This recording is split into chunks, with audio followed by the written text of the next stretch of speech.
I'm going to take this opportunity to give a brief background that brought us here in a special meeting tonight.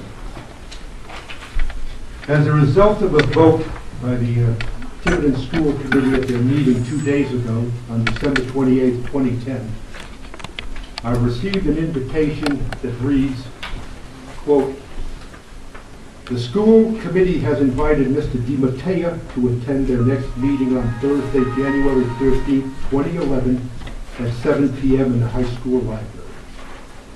The purpose of the meeting is to discuss the FY 2009-2010 audit adjustments and will be held in open session. You, along with members of the town council, the town administrator, and Mr. Dancero are also invited to attend. And it is signed by Mrs. Sally Black as chairperson of the Tiverton School Committee. As most of you know who are listening, Mr. DiMattea is our town treasurer. Mr. Paul Dancero is a partner in the accounting firm of Pomeroy, Quire and Associates, which is in the process of conducting an independent audit for the town as required by state law for the fiscal year 2010. As described at the school committee meeting 2 days ago,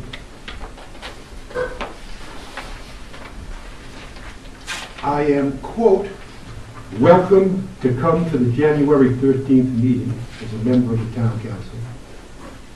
I will be, quote, part of the audience and, quote, able to speak if I wish. And the same applies to all other members of the Tiverton Town Council. I will not be accepting the invitation. But since it is described as, quote, a public open meeting, by law I have an absolute right to attend and do not need the invitation of the school committee. Mr. William Rarick, the superintendent of schools, also made it clear, and I'm quoting from Mr. Rarick, quote, "It is not a joint meeting, it is a school committee meeting," unquote. In fact, according to Mr. Rarick, quote, "The town council is not even germane to the discussion." A motion by Danielle Coulter, vice chairperson of the school committee, to hold a joint meeting with the town council was not even seconded. As president of the Tiverton Town Council, I will present a brief statement of what I understand is the background that brings us here tonight in the special meeting. Every member of the council will have the opportunity to present his or her own perspective. And to the extent I offer any personal viewpoint or opinions, I am speaking only on my own behalf. Earlier this month, I was advised by our town administrator, James Gonzalo, that our town treasurer, Mr. DiMattea, had reported that the school department had received $367,156 in excess of the financial town meeting budgeted operational appropriation of $19,951,130 for fiscal year 2010. Mr. DiMattea was requesting approval and support from the Tiverton Town Council for an adjustment to return the overpayment. I was told that Mr. DiMattea had been unable to resolve the issue in a discussion he had with Mr. Douglas Fiore, the school business manager. After a joint telephone conversation with our town solicitor, Andrew Tights, I requested Mr. Gonzalo to place the matter on the agenda for the executive session for our December 13, 2010 Town Council meeting. Mr. DiMattea was present for the executive session and explained his position. Following the executive session, the Town Council in open session voted to approve and support the adjustment to return the $367,165 back to the town of Tiverton.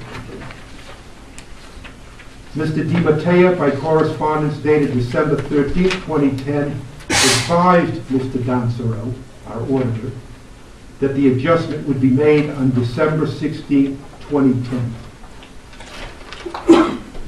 Mr. Fiore, the business manager for the schools, was advised of the adjustment by Mr. DiMatteo by correspondence dated December 16, 2010, which reads as follows, in part, confirming an earlier telephone conversation, and I'm quoting, "Dear Mr. Fiore, per our recent phone discussion, I indicated that on reviewing the auditor's draft from Pomerleigh Portier and Associates LLC of the Tiverton Annual Financial Report and the reconciliation of the Tiverton General Fund appropriation to the Tiverton School Department's ledger for the fiscal year ended June 30th, 2010.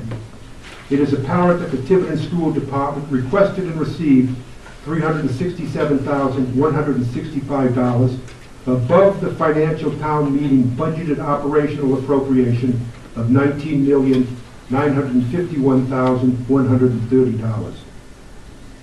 This budgeted amount was approved by the voters of the town of Tiverton in May 2009 by a vote of 326 to 321.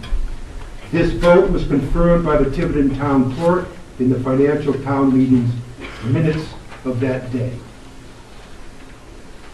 Mr. Gonzalo, prior to any action by the Tiverton Council, had also requested the opinion of our town solicitor, Mr. Andrew Tights, and Mr. Tights, in a memo of December 4, 2010, identifies the issue as follows. Quote, "You have forwarded to me the verbal inquiry of the town's auditors, as supplemented by the attached documents, as to what should be done about the fact that the school department received $367,165 more in local funding than it was appropriated in the FTM budget. This was even above the amount of shortfall in expected state and federal aid by about $70,000. Mr. Tights concluded as follows, quote, "As town solicitor, it is my legal opinion to you that such overpayment beyond the amount allocated by the FTM as local support belongs to the general fund and not the school department. The school department may petition the town council for transfer of funds so as to keep some or all of it, or may seek a special FTM for such purpose." Mr. Tights had earlier addressed this issue in a 5-page memo dated March 3, 2010, which reads in part as follows, quote, "You have asked me to respond to the letter of February 11, 2010 from Tiverton School Committee Chairperson Jan Burgundy to Budget Committee Chairman Jeff Cowan, Ray Tiverton School Committee Budget Docket, the letter. The letter objects to the Budget Committee's consideration of the school budget in two parts, the town's local contribution and the state's contributions. The letter asserts that the, quote, apparent goal is to lock the town contribution to a particular amount so that it would not have to make up any shortfall in state aid, unquote. While the letter asserts that such approach contradicts state law, it is my legal opinion that such approach of the Budget Committee is in fact proper and in accord with state law. Mr. Tights concluded, the school committee may request the town council to transfer extra available funds, if any exist, to make up the shortfall. But the town council is not under any obligation to do so.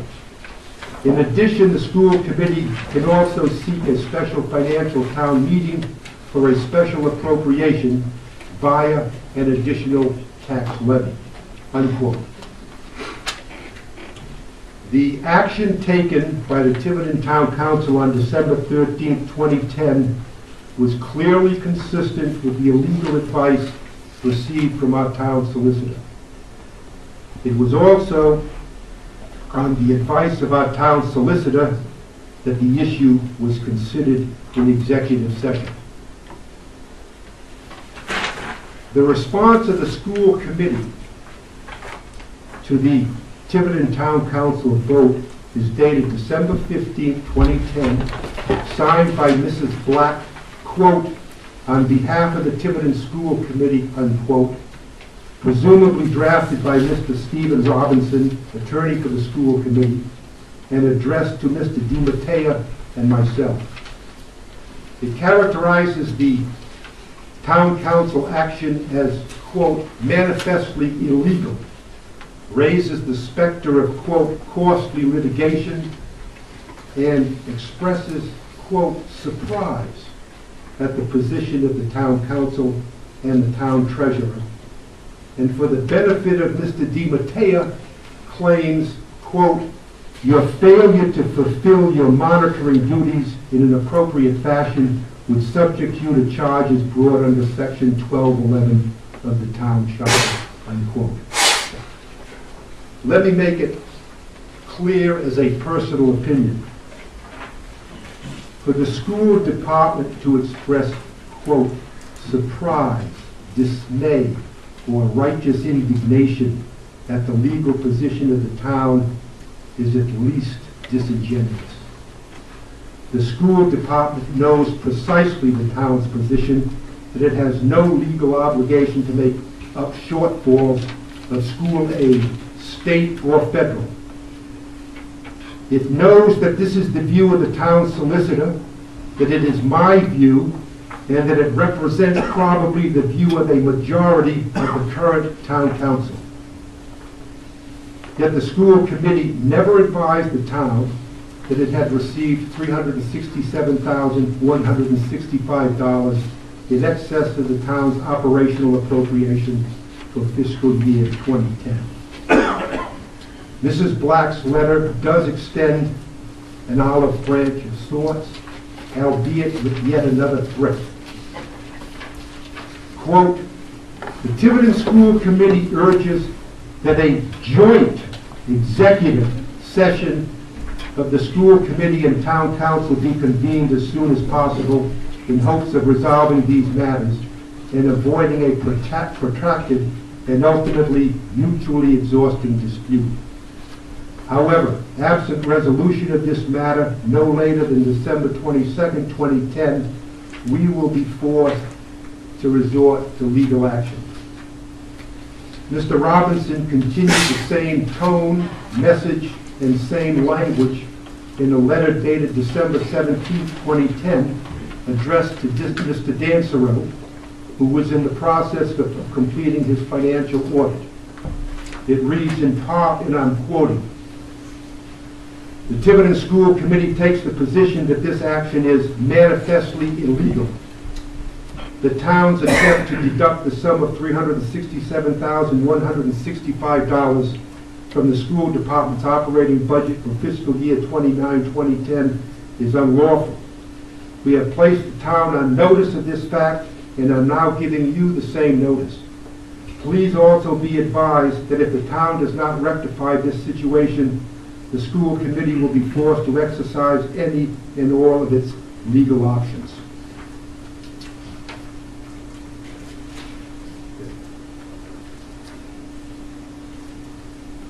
This